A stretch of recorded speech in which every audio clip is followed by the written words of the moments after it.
So, Brad Jared, nirong magtatanong sa iyo at least 3 katanungan mula kay Pastor Presi Sale. Car bag, sauce in hand. Ako, outside kumunta na.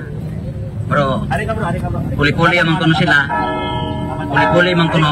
So, ako yung mangunta na una. Talaga bang hindi ka mangintindi ng Tagalog? At Bisaya? Mahirapan tayo magkalisulisod din eh. Okay, unang tanong. Lahat bang ribulto na pinagawa ay Diyos-Diyosan? Pagka Diyos ang nagpagawa, hindi konsideradong Diyos-Diyosan yun. Kapatid na Sally. Gaya nga ng binasa natin sa 3 Gs ng ikalawang kronika at sa 6:29 ng unang hari. Yung Diyos-Diyosan, yung subject of the sentence sa 25 sa ng Exodo, 5:7 ng Deuteronomio na mga larawan ng mga bagay na hindi totoo na ayon kay Apostol Pablo sa 8:3 o 4:3 ng ikalawang Korinto, 8:4. Dili tanan. O dili lahat. Okay, ang pangalawa. Kung hindi lahat ng Diyos-Diyosan, ma-identify man mo nga Tagalog. Malaman mo ba na ano ang Diyos-Diyosan o hindi? Anong revolto na Diyos-Diyosan o ano ang revolto na hindi Diyos-Diyosan? Alam ko, gaya nung may ulo, yung nasa Egypt, gaya ng sinabi ni Bro Django, no? Yung Sphinx, kung tawagin, yung merong ulo ng tao, tas yung katawan ni tigre, konsideradong Diyos-Diyosan yun. Pero yung estatwa ni Jose Rizal, Diyos-Diyosan ko, hindi Diyos-Diyosan yun. Gaya ng larawan ng mga santos, gaya ng larawan ni San Antonio de Padua, Santa Maria, San Roque, at lahat ng mga santos gaya ni Arcangel Miguel, hindi Diyos-Diyosan. Yun yung Diyos-Diyosan, may kaklarify natin sa itsura pa lang. Gaya nung nasa Egypt, yung ang dami, no? Yung sa Greek mythology ba yun, na tinatay, yung Zeus, yung Saturno, yun mga Diyos-Diyosan, kapatid. Okay. Dagdag na tanong. Ngayon, ang Panginoon Diyos ay nag-utos kang Moses na ano ang gagawin na revolto. Alam mo ba kung bakit inutosan si Moses ng kerubin? Anong purpose? Alam mo ba yun? O purpose yun, ano? Tanda yun na sumusunod ka sa utos ng Diyos at yun yung Holy Covenant. Na nandun ang kanyang, ano kapatid dyan to? Holy Covenant. O presensya. Kaya pinagawa ng Diyos yun. At yun rin ay pinrosisyon kaya nang ginagawa natin sa 6:6 ng Josue. Pinagpatirapaan mismo ni Josue sa 7:6 ng Josue. Yun ang purpose nun. So yun ang last. So ngayon, pahinga muna. At saka dito naman tayo lilipat kay Brad Butlay. So proceed. Next question. Salamat kayo, pinanggang Brad Paul, Professor. First question. Unang pangutana. Nakibalo ba ka kung unsay kahulugan og Diyos? Salamat kayo sa pangutana. Yes, ang Diyos dili tinuod nga Diyos. Kanang imong gitubag, asa man imong gipasukat? Sumala sa Exodo 20 versikulo 4 to 6 nga ang Diyos kanang butang nga ihimo sa tao Diyos-Diyosan dili gyud na siya tinuod kay kumayon kag Diyos-Diyosan ug trak-trak mora na siya ang Diyos isara mo nang Diyos dili gyud na tinuod mora na siya trak-trak pa balay-balay. Mao ba na kahulugan diha sa Exodus nga imong gibasa? Kan puta na. Pag ni San Pablo sa unang Korinto 8:4, ang Diyos nagrepresentar butang tinuod. Asa may tinuod katong gitubag nimo o kining gisulti ni San Pablo? Okay, tubag. Ang gingon sa nagulugan sa dili tinuod. Yes, dili gyud tinuod ng Dios. Kay nga naman, ang Dios na ikamot pero makaluwas. Dili makaluwas. Ang Dios dunay kamot pero makaluwas inyong Dios. Kung tinuod pa na siya nga Dios, nganong nga man kamot na itiil, nganong di man nakalakad. Nagkaulugan nga dili tinuod, mo na siya. Sayang bang, di, wang mo na to. Katulong naman to. Ay, katulong. Apa man gumobante? Apa man gumobante? Niyon man San Pablo sa unang Korinto 8:4, ang Diyos nagrepresentar butang dili tinuod. Pangutana, kining nasa ang dughan ang nagbitay, nakaila ni wa? Kisa man eh. Okay. mabasa ba sa Biblia? Ang pangutana, mabasa ba sa Biblia nga gilansang si Ruben Powell? Wala, kay nga naman si Robert Powell mo ni ganap ni Kristo nga nagpalansang sa cross. Imbis wa to'y sapot, gisaputan ninyo kay siyempre artista siya, maulaw yun siya mo acting oy. So, tapos na. Pwede lang i-follow up ang imong question sa lain for mangutan na kang Pastor Buklay. So, Pastor Buklay, relax. Brad Jared, imo ng time. Isa may, okay, mangutan na sa imo. 3 questions.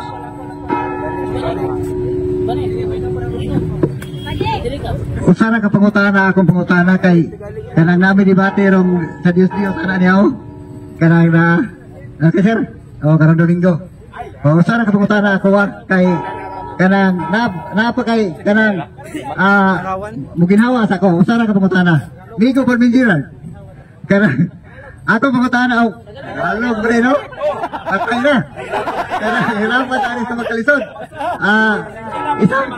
isang tanong lang bro, Brad Gerard, isang tanong lang. Saan mabasa sa Biblia na gagawa ng rebulto si Santa Maria, ang inahan ni Kristo? Pero hindi letra por letra. Dahil kung hahanapan mo kung letra por letra, lalabas nun kakontra ko ng mga apostoles. Dahil sa 13:6 ng ikalawang Korinto, ang pagbasa ng mga apostol sa Biblia, hindi sa titik. Hindi sa titik, therefore hindi letra por letra. At yun ang mababasa natin sa konteksto ng 6:29 ng unang hari na may klait. Nag-feminine graven images gaya ni Santa Maria. Merong nabasa sa konteksto sa diwa, hindi letra por letra. Okay na? Okay, so tapos na ang kay Jared. Proceed naman tayo kay... Okay. So, tulog at pangutana. Pastor Buklay, pangutana ko unang pangutana. Imo maging ipamotoran ganiha bro nga ang mga larawan sa Katoliko giisip nga o gisimba nga Dios. Sakto ba ko? Iisip nga Diyos? Clarification lang. Sakto ba ko nga ang pagsabot nga ang mga larawan sa simbahan Katoliko giisip na mga Diyos? Sakto ba ko dili? Sakto kayo ka nga giisip ng Diyos. Kay sumala sa Salmo 95 versikulo 6, ang magluhod at tubangan Diyos-Diyosan ang ginatawag og himong Diyos.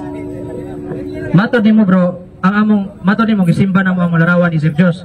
Mo nimo gingon. Matod pa sa mga official teaching bro, may Catholic faith, page 1944-195. Mato dito, we do not worship the images of saint, but we only show reverence or veneration for what is due to them. Akong pangutana, kinsa may nagtug-an ninyo tinuod ang among official teaching nga ningon nga wa na magisimba ang mga larawan or ikaw ra gabot-bot? Ito ba? Nagtugan sa tinuod, siyempre, kamu ang inyong igamit, muingon ko kamu, pero ay sa paminaw sa dili sa kamuha, ang akong gingon, kamu ray nagangkon-angkon, kay di man mumutugan sa inyong kabalingong bot-bot, manang igalaysoon, klaro kayo, natubag naman ko, brother. Nakuhangan ko lang, brother, ba? Ako pangutana, bro, wa man yung matubag, bro, ako pangutana, kinsay nagtugan ninyong tinuod ang among official teaching sa simbahan nga di ningon nga we do not worship the images, or ikaw ray nabot-bot nga among gisimba ang imahe? Kinsay nagtugag tinuod, ang among official teaching or ikaw ray gabot-bot?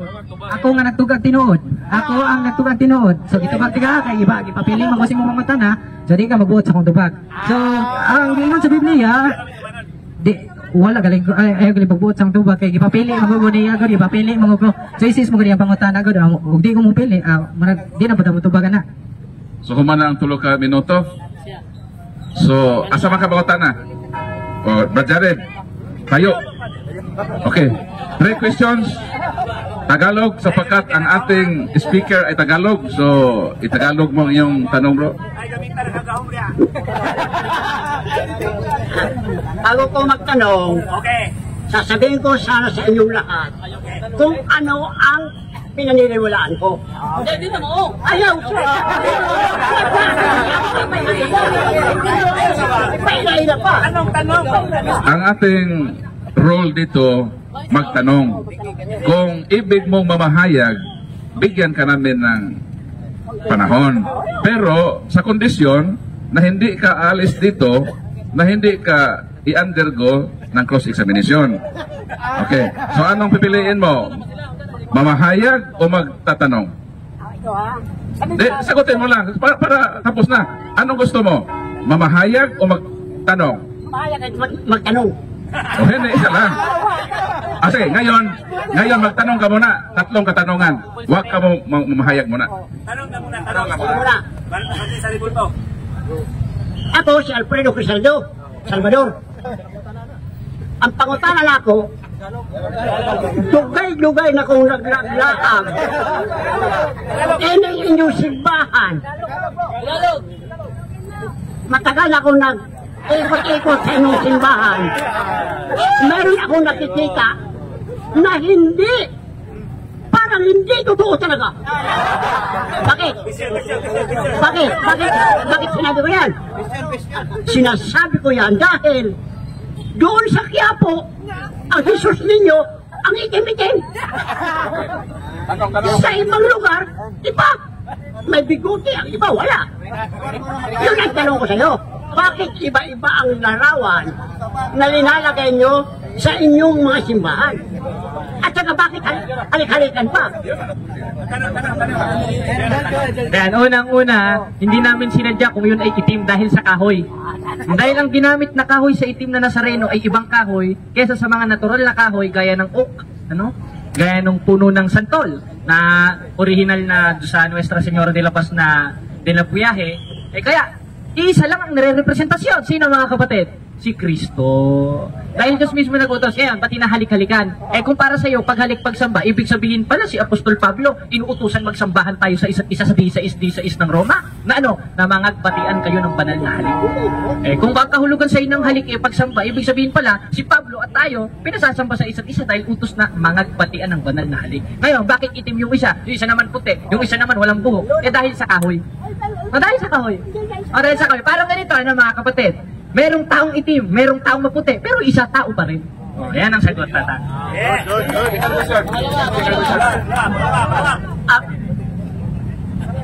Ano to?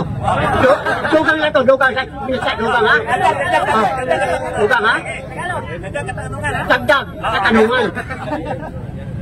Bakit hindi nyo pinalihas ang color ng mga santos yan sa inyong simbahan? Gusto ko na pare-pare color, isara ang color, itom, para hindi magtataka ang mga tao na nagpupunta yan. Baka magtataka ko, bakit yan? Iba dito, dito puti, dito yellow, dito. Gusto ko na patibayan mo na ikaw nagsasangyaw ng mabuti. Grabe, siguro gusto ni Tatang ng Ribulto, no? Kasi gusto niya ng perfect color. Isa lang nare-representasyon ng Tatang. Tsaka hindi kami malilito, kilala namin si Saint Anthony de Padua, kilala namin si San Roque, kaya hindi kami malilito doon. Iba-iba man ang kulay, iisang representasyon. Si Cristo, si Maria, etc. ng mga santos na kinanonize ng simbahan. Kaya lang nangitim dahil sa kahoy. Parang ikaw, halimbawa ikaw, brown ka ngayon, o magbilad ka sa araw hanggang alauna, itim ka na, ibig sabihin pala, iba ka na dun sa brown na ikaw pa rin yun. Naging brown ka lang dahil sa init ng araw. Ganun rin yung mga larawang inanyuan, naluluma. Maling paniniwala mo yan. Maling paniniwala mo yan. Ako, brown ko. Kasi magbilad-bilad ko sa lupa, sa init. Brown pa rin ko.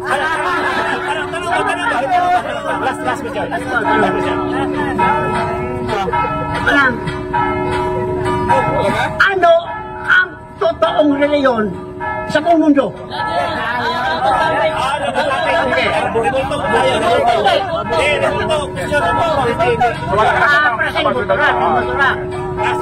So ang ating katanungan sa topic na pinag-usapan nila. So sapagkat wala ka ng tanong, so proceed sa... wala na. Wala ka ng tanong about sa Ribulto. Brad Edgar. Brad ka sa sunod, ikaw dayon. Brad, goan Brad Darwin Ha? Sige. Edgar Laugan. Ari ko mangutanan ni Kwan Butlay. Kung ang usa ka larawan kung kiniisipon nga Dios, usa may tawag na to Dios o Dios? Diyos siya, brother. Kaya ang larawan, dili na siya tinuod nga Diyos. Kung mayroong kag tinuod nga Diyos, ang Diyos espiritu man, wa man mabasa guro nga ang Diyos Ribulto. Sagot pa matana. So kaningon mo ka larawan sa Katoliko, arila ko ni Maria, larawan ni Maria. Sa imong pagtuo sa larawan ni Maria, Dios o dire? Dili Diyos si Maria, kay isar man ang Diyos, si Jesu Kristo na. Dili galing Diyos ang larawan ni Maria. Dili galing Diyos ang larawan ni Maria, kay usar man ang Diyos. Manang tinaw kayo, dili. Pero kung imo nang imuhag larawan, ginatawag na siya Diyos kay inyo mga ginasimba. Matod sa Salmo 95 versikulo 6, ang nagluhod, nagatubang, nagsimba og Diyos. Sa to pa, kami mga Katoliko, nagtuo kami ang larawan ni Maria dili Dios. So, wala mo tuuhin ang Dios. So, sa to pa, dili Dios. Ya para po nimo, ang larawan ni Maria dili Dios. So, dili po patawag sa Dios. Di ba? So, pareha na lang tanan. Pareha ta duha. So, Katoliko na ka. Di, lasa. So dili ta Maria, oy kay ako amo gaw nagbuhat og larawan ni Maria, nya wa po ko nilahod. Kay kumulohod ko pareha na gyud ta. Walay nakalinya kang Brad Jared? Brad Jared, mauta na ba? Okay. Come on. Kung wala pa, balik ata kang Brad Kuan. Sendo. Ay, hindi. Ako na lang. Balbotlay. Kaganina, nadangog na ako, niingon ka nga maimpyerno ang magbuhat og larawang inanyuan. Unya kay gibasa man ni Jared sa ikalawang Kronika 3:10 nga si Solomon naghimo og larawang inanyuan. Asa mabasa nato sa Biblia nga maimpyerno si Solomon? Tubag si Solomon di maimpyerno kay gibuhat ni Solomon. Kirubin man to sa 2 Kronikas 3 versikulo 10. Magbasa na ko, Kirubin, dili Maria nga naong, dili, Ruben Powell, di, tupag mana ayo, subseksyon, parang madaghan yung pangutana, madaghan yung pangutana ng Galatiya. Ikaduha ng pangutana. Ikaw, sa pangutana mo ito baga, ayaw likoy sa lawa na ko pangutana. Okay, kay makauulaw, biyan na kay pastor, baya ka. Ana, kung sa pangutana mo ito baga, ingon ka ang gibuhat ni Solomon. Kay Revolto man da ito, dili da siya maimpyerno. Kunya, ingon ka ganina, kanang Revolto nga dili mo lihok, dili ka istorya, dili ka lakaw, Diyos-Diyosa na, di ba? Katong Revolto nga gihimo ni Solomon, kay di kong butong mo istorya, di butong mo lihok, di butong mo lakaw, di kayo kalupad. Base sa imong argumento, Diyos-Diyosan to o dili? Ang Kirubin dili gyud Diyos-Diyosan, pero ang inyong ginahimo ay katawa kay ang delikado mong katawa na kay nangutana biya ka. Magpakisayod biya ka kay matod sa 1 Pedro 3:15, ang magpakisayod atong taga-agtubag, mga taga-ambig agtubag. Ang Kirubin dili na Diyos-Diyosan kaysa na sa Hebreo 9:5 timaylan na sa presensya sa Dios. Pero ang inyong ginabuhat kay lang Robert Powell kay matod ninyo si Kristo na artista ra manggod na, gipalansang ninyo sa cross, gihimo ninyo Kristo, giludan-ludan ninyo artista naman sa. Asa makabutana? Sige. Susunod nga pangutana. Kay ni Angkol kamandi ay na ikatawa ko kay wa kabantay na ipiit ato. Ikatulo na kong pangutana mo ni. Sige mi ninyo butang-butangan nga nagtudlo mi nga ang among mga Revolto mga Diyos-Diyos namo. Naa ba kay mapakita nga librong Katoliko nga nagtudlo mi nga Diyos namo ang among mga Revolto? Naa kay maipakita o wala? I-revise na rin asar itong Biblia katong ganina. Asar revise di kay inyo awan ang panudlo. Di inyo nga ganina. Mana? Bro, katong isa bro. Katong dili katong gamay bitaw ni piston gamay. Isa bro. Katong Biblia nga murag na ipot kay gamay. Kanila ka na. Ayaw likoy sa wala gina ko gipangutana. Huwag ko nang utan ng Biblia. Okay? Huwag ko nang utan ng Biblia ha. Ayaw tayo ng Biblia. Huwag ko nang utan ng Biblia. Balik ko na ko, utan ako. Nag-ingon man ka nga nanudlo me nga ang mga Revolto among Diyos-Diyos. Asa nga libro nga iya sa Katoliko, ano na imprimatum ni Hillobstadt, dili Biblia, sama ng CCC, Fundamental of the Catholic Dogma, or Catholic Faith, ano ba? Na ba kay maipakita nga librong Katoliko karon nga nagtudlo mi nga Dios na mo mong Revolto o wala? Tubag, wala ha. Pero paminaw. Ay walay kawatan ng mangkon nga sino ngawat oy. Di ka mo ang gawatan ka ng mangkon ka. Priso ka. Kado dana. Mana. Asa siya mangutan na to. Dagana mo gusto. So, interval ha. So, mangutan na po kang Jared, Mr. Bahintin. So, 3 questions in Tagalog dialect. Dito ka, Brad.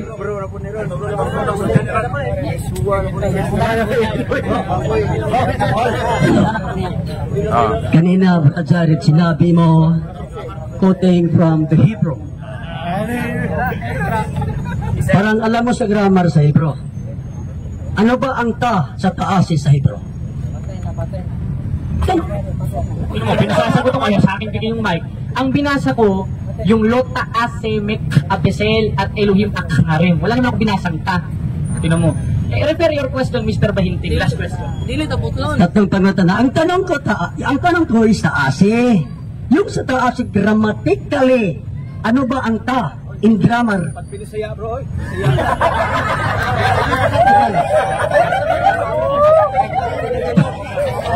Sige. Mr. Moderator, I am refining the question. Okay. So my question is very clear. Be careful to answer. I am asking the first word being used, the ta of the taasi. Grammatically, what is ta in Hebrew?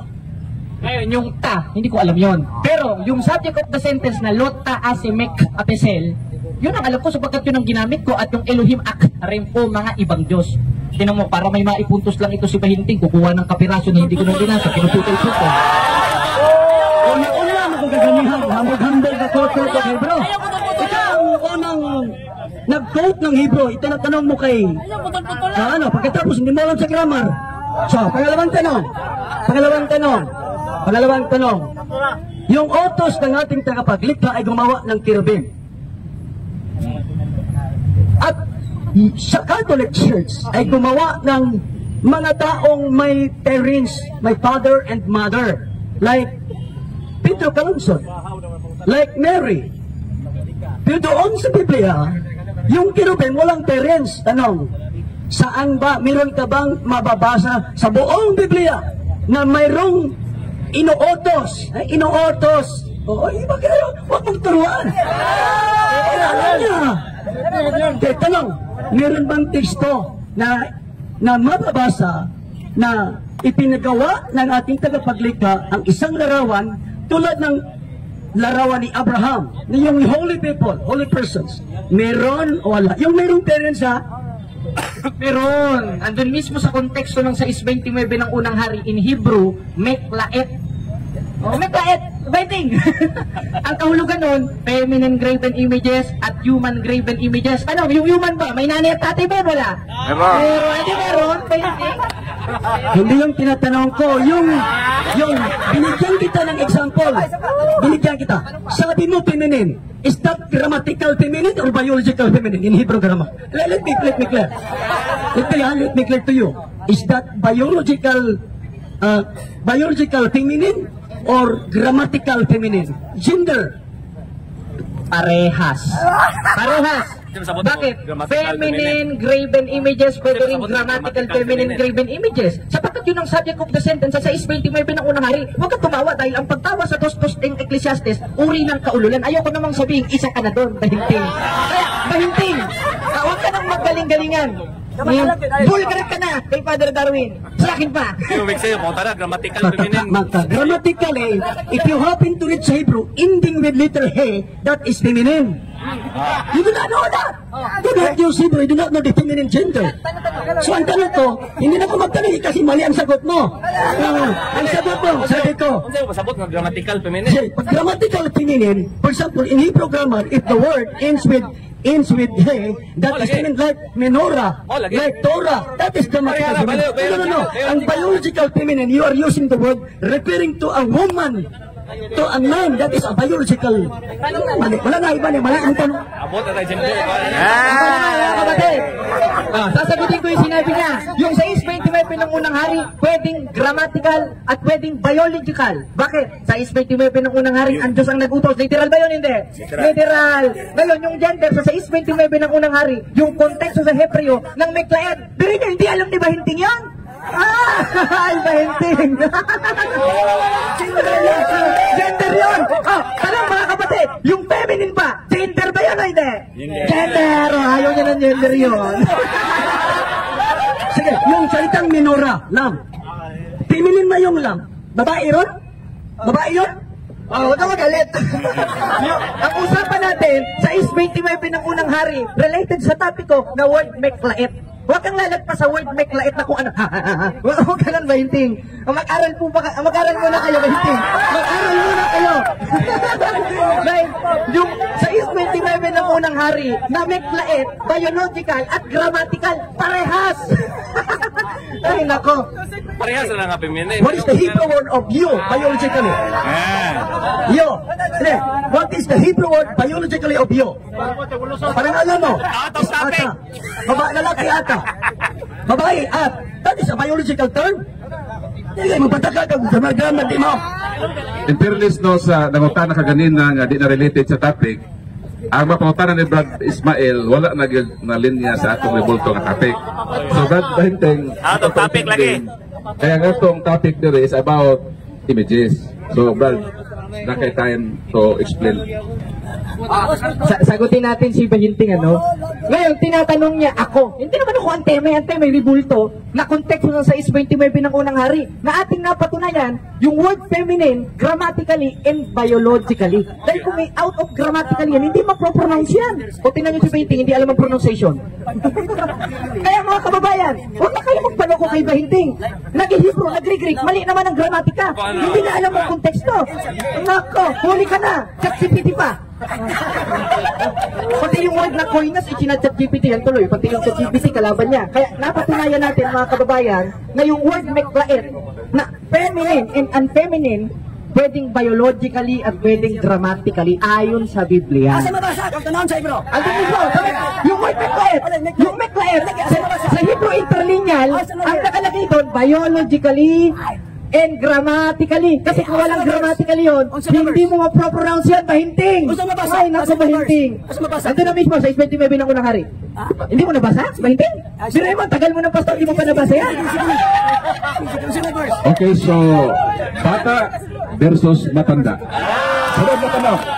Advice for Pastor Butlay.